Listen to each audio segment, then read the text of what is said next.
Hoje nós vamos falar deste livro, do escritor gaúcho Moacir Ciliar, Histórias que os Jornais Não Contam. Isso aqui, essas crônicas desse livro são um recorte de crônicas escritas para o jornal A Folha de São Paulo. Antes de falarmos do livro, vamos conhecer um pouco melhor o escritor Moacir Ciliar, nascido em Porto Alegre em 1937 e que morreu em 2011. Ele era filho de imigrantes judeus, ele cresceu no bairro do Bonfim, que era o reduto da comunidade judaica na capital gaúcha, e que esse lugar ele vai revisitar em algumas obras suas. O Moacir, ele era médico sanitarista por profissão e escritor por vocação. Ele escreveu não apenas crônicas, mas também romances, contos, ensaios, literatura infanto-juvenil, enfim, construiu uma obra, e é uma obra que equilibra humanismo, humor, a sua identidade judaica e o cotidiano urbano. Ele chegou a ganhar 3 jabutis e fazia parte da Academia Brasileira de Letras. Então teve uma belíssima carreira o Moacir Ciliar. Para o livro, então, Histórias que os Jornais Não Contam, foram escolhidas 54 crônicas, que, como eu disse, tinham sido escritas para a Folha de São Paulo, e ele escolheu o período de 2004 a 2008. E o diferente nesse livro é que sabemos exatamente o fato que deu origem à crônica. Vou explicar isso um pouco melhor, né? Normalmente, os cronistas, eles pegam qualquer fato, qualquer acontecimento, por menor que seja, do cotidiano e o reinterpretam, né? Eles vão reinterpretar esse acontecimento com seu talento, colocando ficção no meio e assim por diante. Às vezes é um fato tão famoso que todo mundo conhece, mas às vezes é um fato da intimidade do escritor, algo que ele viu ou que aconteceu ali ao seu redor, consigo próprio, com conhecidos, com amigos, com familiares.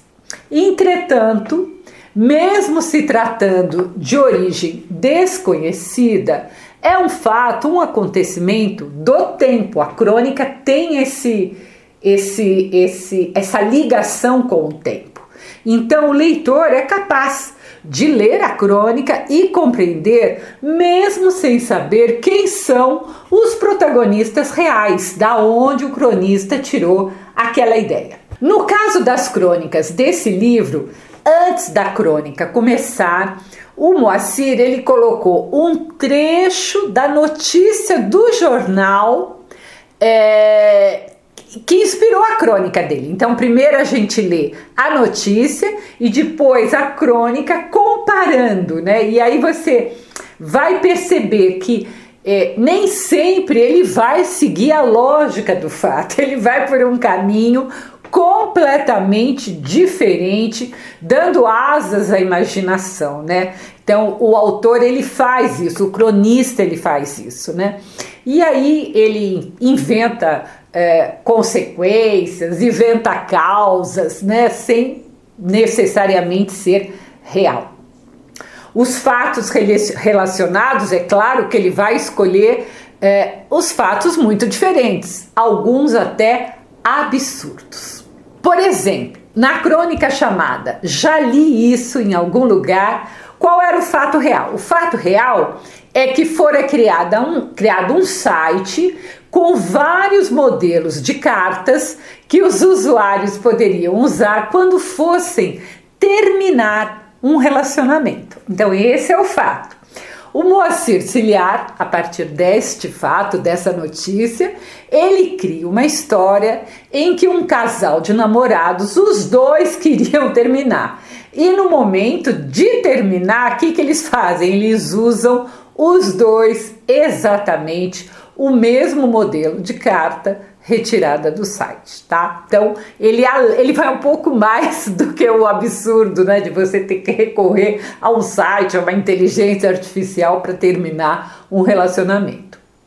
Outro exemplo, na crônica chamada Miau, uma feirante, ela gastava R$800 por mês para alimentar os gatos no Parque Trianon, em São Paulo. Então, esse era o fato. E com esse fato, o cronista cria uma história de um menino de rua que, estando faminto, que tinha visto ali a feirante, ele se fazia passar por gato para comer a ração, não é comida, a ração destinada aos felinos. Claro que aí há uma grande, enorme crítica à sociedade que se preocupa em alimentar gatos, mas não tem a mesma preocupação com crianças de rua. Nós vemos isso muito hoje, né? Que a gente vive a era dos pets, a gente percebe isso muito claramente. Ou ainda a crítica à burocracia presente na crônica O Último Passo, em que a notícia é que para você abrir uma empresa você precisa dar 107 passos. E o texto do cronista, ele refaz a trajetória de um homem que cumpriu todos os passos, menos um, faltava só um, quando ele quebrou o fêmur, foi parar no hospital e morreu. Então, não chegou, fez 106, não 107 passos e não conseguiu abrir a almejada empresa. O que o escritor gaúcho faz com suas crônicas, se você prestar atenção, ele humaniza o bizarro daqueles fatos todos.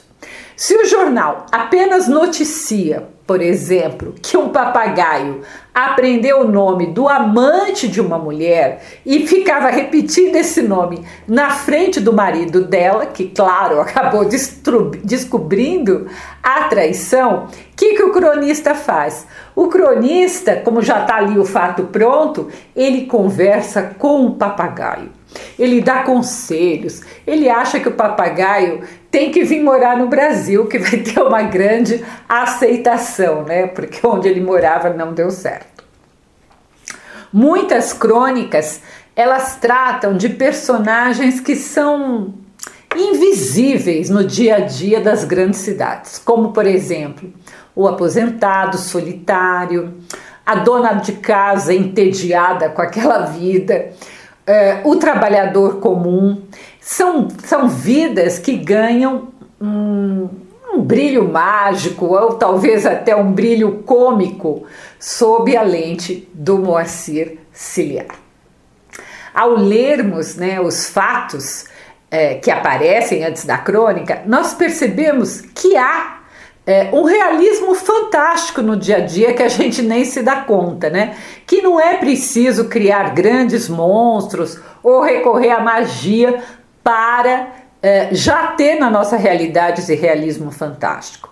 E o cronista, ele vai se valer desse fantástico, desse surrealismo, para então, a partir dessas notícias reais, mostrar que muitas vezes a realidade até supera a ficção, né? Por fim, o autor usa o absurdo do cotidiano brasileiro para cutucar, então, aí são as críticas, a burocracia, o consumismo das pessoas, as pequenas hipocrisias burguesas da classe média. Então, ao mesmo tempo, ele está fazendo a crítica, a sátira social e política. A maneira de narrar, né, do Ciliar, como toda a crônica, ela é extremamente acessível e coloquial, né? O cronista, esta é uma característica da crônica, né? Ser acessível e coloquial. Então ele vai usar diálogos ágeis, uma linguagem fácil que espelha a própria crônica brasileira. E como que ele faz isso? Com lirismo, com sensibilidade muito aguçada. Gente, é um livro leve, fácil de ler, as crônicas são sempre curtas, do mesmo tamanho, né, porque elas saíam no jornal, e mostra mais uma vez por que a crônica é considerada o gênero mais brasileiro de todos. Primeiro, porque foi no Brasil que ela ganhou tamanha dimensão, né, sendo produzida pelos maiores nomes da nossa literatura, como Drummond, como Clarice Lispector, como Machado. E depois, porque a crônica ela é capaz de capturar o escondido da nossa sociedade, como já dizia o nosso mestre cronista Machado de Assis. É isso, se você quiser conhecer minhas crônicas, eu as publico todas as terças-feiras no meu site www.miriambevilacqua.com.br.